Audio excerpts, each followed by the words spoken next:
Madiun panas-panas mlaku. Mangga. Yuk, diaturake. Dados.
Rumiyin tepuk tangan kagem Bapak Wakil Bupati Madiun para kadang. Matur sembah nuwun Mas Dalang Mas Cahyo. Jane seminggu lak wingking nika jane pun kepanggih kok ya diunggah neneh to Mas Gareng. Mboten dados menapa Pak niki tandha yekti bukti tresnane Pak Yoyok kalian panjenengan Pak Purnomo. Paling-paling bedang dalang neneng Madiun paling. Walah mboten salah niku Pak. Mboten salah Pak. Matur sembah nuwun Mas Dalang niki mugi-mugi Pak Suwito kali Mbak Pariyati niki dados contoh tauladan katen kita sedaya nggih. Amargi bebrayan niku kedahe nggih sing harmonis. Harmonis. Mila saking menika mangke muga-muga sedaya mawon contonen ora sah pernah satru-satrunan. Keluarga niku kayak keluarga sing harmonis. Terus nek saged niku nggih yo rabi iki pisan ae Mas Gareng aja sampean. Pisan mawon nganti kukuting Yoswa, Pak. Yo kedahe nggih ngoten. Ngoten nggih Mas. Jenengan nuturi kalih Gareng niku pas. Mergo niku pun pindho le rabi. Kirake meh tambah neh. Wah, mboten Pak. Sudah capek, Pak. Ya kebetulan ora neng sing gelem Mas saya. Ning mboten kok krana Mas Gareng niku nakal, ning pancen nggih lelakone kedah mekaten. Ya, sok ganteng. Nun? Sok ganteng. Oh, sok ganteng. Iya, kayak dhuwit jane ya ora pati duwe. Mboten. Duit nggih pas-pasan, rupa ya pas-pasan. Delalah kok ya masalah ten kula lak ngoten Pak. Lah nggih ya akeh sing dihapusi ngono lho. Monggo Pak. Pak. Niki luar biasa lho Pak Purnomo Hadi, Wakil Bupati Madiun ning Sonjo utawa Tetile utawa Serawung kalian warga masyarakat wonten ing Ponorogo Pak. Luar biasa. Niki Mas tegese punya hati merakyat tidak membeda-bedakan. Kaya beliau Pak Purnomo Hadi menika. Luar biasa. Ning ngati-ati Pak Purnomo, anggere dagelan omongane kados ngoten niku ngati-ati. Mergo wajahe pun mboten kaya Gareng malih kaya kultak amal niku Mas. Ketingale ngoten Mas saya. Mboten wong menawi bapak niku mboten usah nyuwun niku bapak pun pirsa. Ya ta. Alah Pak, ora isin-isin. Mboten Pak, mboten saestu pun kurang cukup Pak, pun kurang cukup pun matur nuwun. Nggih. Niku pangapunten kalian Bapak Sugito rencang menapa Pak? Menika kebetulan mantune Pak Suwito niku sederek kula king Lembean. Oh, Magetan. Nggih. Sedulur Dadi kantut. Nyai kula niku saking Lembean niku sedereke Pak Kadimun niku putra mantune Pak Suwito ngoten. Pak Kadimun niku. Nggih. Lah niku Pak Lek kula. Masa? Lah. Sik. Kadimun sapa? Lembean, Magetan. Oh, lah nggih. Ngawi. Ngawi. Ngawi. Oh nggih. Dadi Dulure kula Kang niki Gareng niki Pak Kadimun Ngawi.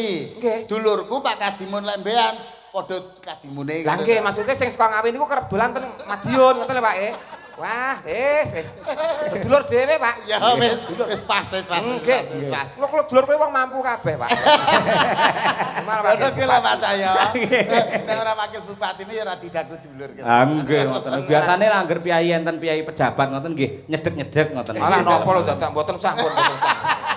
Sedulur kok dadak arep nyangoni mboten sah. Tenan ra gelem tenan. Walah mboten sah ragu-ragu, Pak. Malah nggih. Badhe kepareng nyekar napa nembang. Nyekar ki mayite sapa kok nyekar? Nembang. Nembang ki aluse nyekar ngono lho. Tapi nek kula niki amargi wau mun krawitan sedaya Mas Jaya. Nggih. Nek kepareng dandutan ngono piye ki ya?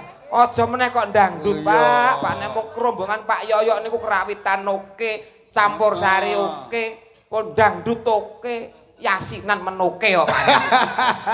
Alhamdulillah. Tegese niku dididik agama luar biasa kali Pak Yoyok. Alhamdulillah. Penting keluargane sakinah mawaddah warahmah. Monggo, Pak. Monggo. Amin, Nggih, amin. amin. Monggo. Ngono sing do sakinah ya kono, monggo. Oh. Nggih. Sakinah Pokoke penting niku golek wong ayu. Lintang asmara kagem sederek Wah, wis ganti ta lagune, Pak. Wah, biasanya jambu alas kok saiki. Munggah nang Lintang Asmara. Apal wong kula sedulure, Pak, sedulure. Monggo, Pak. Ya iki Nduk sing warga anyar iki Mbak Mutiara ya asmane. Pangapunten Pak Yoyok. Nggih. Napa mboten kersanipun Bapak anu ingkang ngersakaken piyambak ngoten kemawon.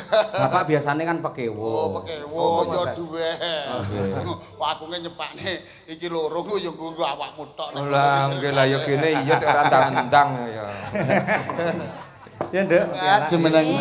ngancani Pak Wakil Bupati lho. Iki spesial lho. Nggih nyuwun pangapunten Lintang Asmara kagem panjenengan sedayanipun. Nggih. Wong ayu tresna mukinarya tamba susanjra ning batinku. Sedap dipaske kalih larasipun. Remenane langsung niki. Nonon? Remenane langsung. Kosek ampun kemrungsung Pak ngangge pemanasan. Nggih. Puas Nek nitik suwantene sae Pak niki sampeyan. Sae. Tur apal Lintang Asmara suwantene kong wah. Iya. Biasane karaokene ten pundi Pak? Mare konangan Kang Gareng. Monggo sarengan Pak Wakil diaturake yo. Lintang Asmara. Nggih. Semanten Pak. Yuk.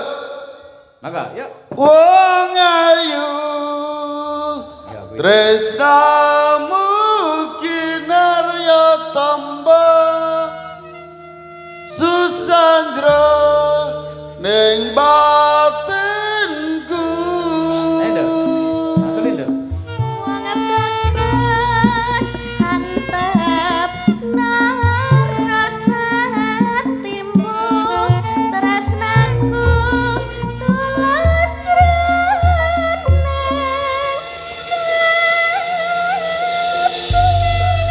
Ya. Semangat nggih Pak Purnomo, semangat pasti bisa. Sudah tahu peraturannya Pak? Cobi disebut nih peraturannya nopo. Tidak boleh pukul bagian dada. Pas. Iya. Monggo Lintang Asmara bersama Pak Wakil Bupati Pak Purnomati. Nyacos. Oh.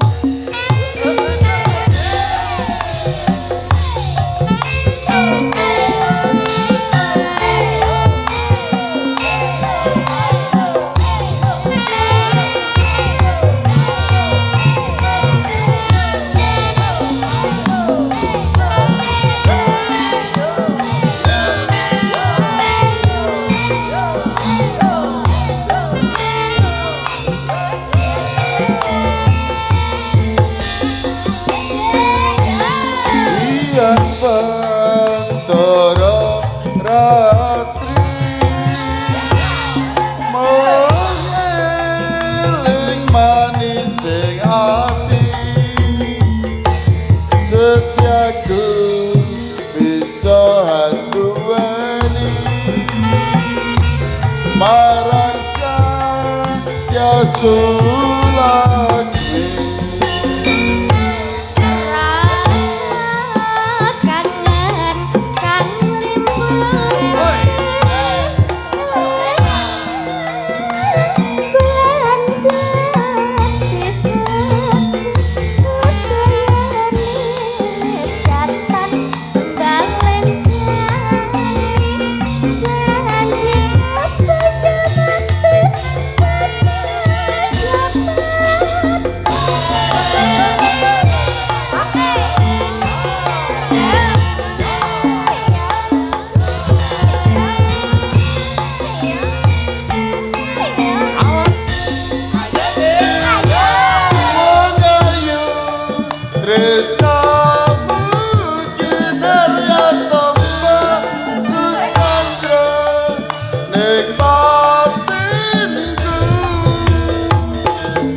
sekali lagi tepuk tangan untuk Pak Purnomo Hadi. Matur sembah nuwun Mas saya. Nggih, Jan, pengajengi keluarga Purwosari niki rasane